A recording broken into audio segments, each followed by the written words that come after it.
Hey you guys, it's Mr. V. I'm going to be doing a book review for a book called Eyes of the Dragon by Stephen King. Just so you guys should know, I try to do a spoiler-free book review. If I give any spoilers away, it'd be a minor spoiler. But it's basically a spoiler-free review, and that's why if you see me continue to look down, it's because I just have some minor notes about the book, so I don't give away any spoils. And before I get into the book review, I just want to talk a brief synopsis of what the story is about. So, Eyes of the Dragon is about a king. His name is Roland. He gets murdered, and his magician, Flag, does not like the king's oldest son, Peter. He does not like Peter, and he is worried about if Peter takes over as the king, will he get rid of Flag? And that's why Flag tries to make up a story and frame Peter so that Peter will be executed or thrown in prison. So he tries to devise this whole plot so that the younger son will take over and Flag can remain in that kingdom. So that's the general plot of the story, is Flag trying to not murder, Flag trying to frame the eldest son for murder and have the younger son take over. The younger son who likes Flag.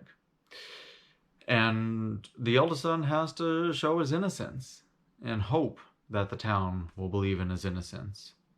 So I just want to say that, this was a great story about like the ancient and also mythological times, because it's like the ancient times with, the kings and prince, and about that taking over, but it's also very mythological because, it's like they talk about different potions and like what different potions can do, and they even have one called Dragon Sand, which is a really cool part of the book, and that's why it has a mixture of the ancient times with the mythological aspect of potions and all of that stuff. So it is really cool because, oh yeah, it's also Flag, the magician, even has like a two-headed bird. And that's why I said it is about the mythological aspect as well. So it is a great setting and the scenery for that. So that was great. Some of the things that I really, really enjoyed about this book was Stephen King did shorter chapters. While, when I say shorter chapters, some of the chapters were 5 pages, others were 10. The chapters weren't too long. And while some of the chapters were only 1 or 2 pages, and that can be annoying to some people, it was really great for me, and I think for a lot of people, because then if you only have a few minutes to read here and there, then you can just read a quick chapter and see what happens very quickly in the chapter, but the chapters don't feel rushed. And that's a very important aspect, is that within those 3 pages, it doesn't feel rushed. So that's why I enjoyed the chapters and also the narrative of the book.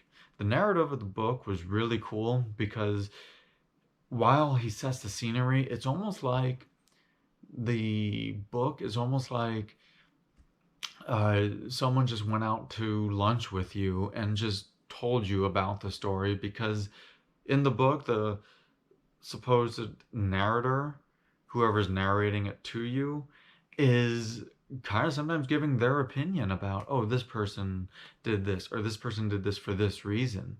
So I really enjoyed the narrative.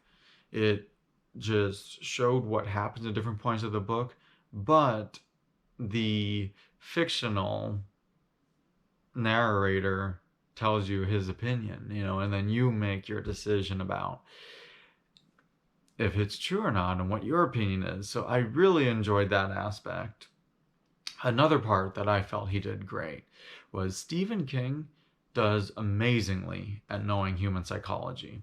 And you've seen, if you have read other books of his, you would know exactly what I'm talking about. He always does great psychology, because an example in this book is that, like, the king is being watched through a wall, but the king doesn't know it. It's in secret. So someone is watching the king in the wall, and the king doesn't know it, and the king acts slightly differently when he doesn't know he's being watched. And that's kind of like human psychology.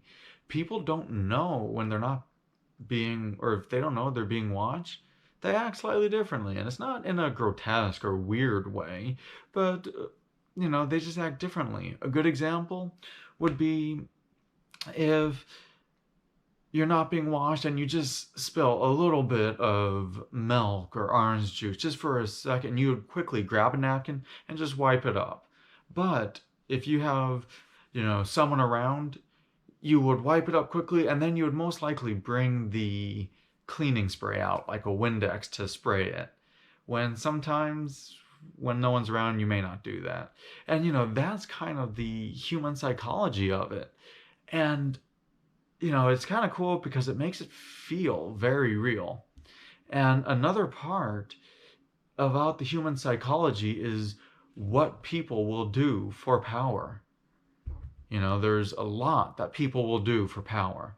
Stephen King has shown this in different aspects of different books, but it's amazing what uh, people will do for power, because he's showing it. And like, when Flag feels he will no longer be there if the king dies and the eldest son takes over, you know, he tries to find a way to frame the eldest son so the eldest son is gone, and then the younger son, I won't go in details, but like, he finds out some things, yet he doesn't do anything about it because he wants the power as well, and there's this big struggle.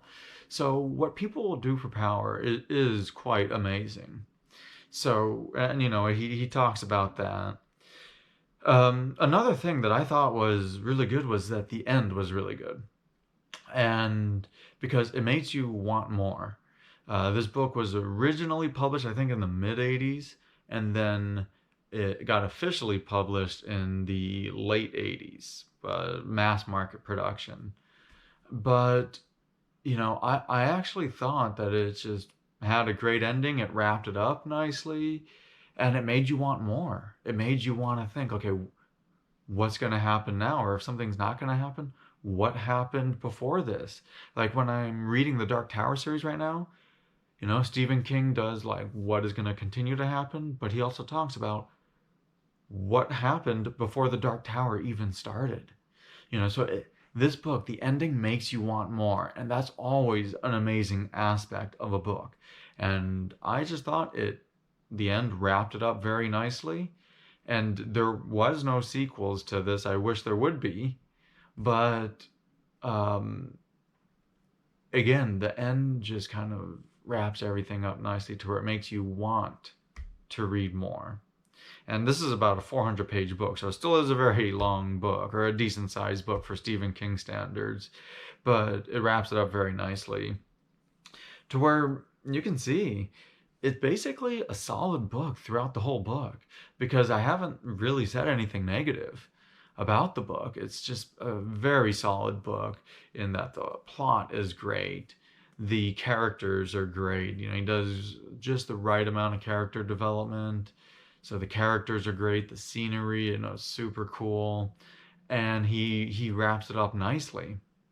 So I just say this is a very solid book in this. Um, I can't find really many faults to this. I would say that this is, if you want a fantasy one, because Stephen King is known for horror and things like that, but Stephen King fans know that he does all different types of genres.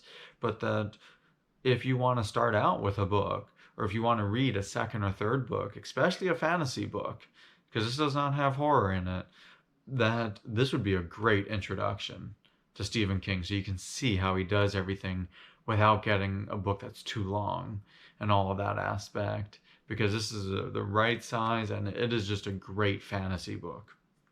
So I just want to rate this on a scale of 0 to 10.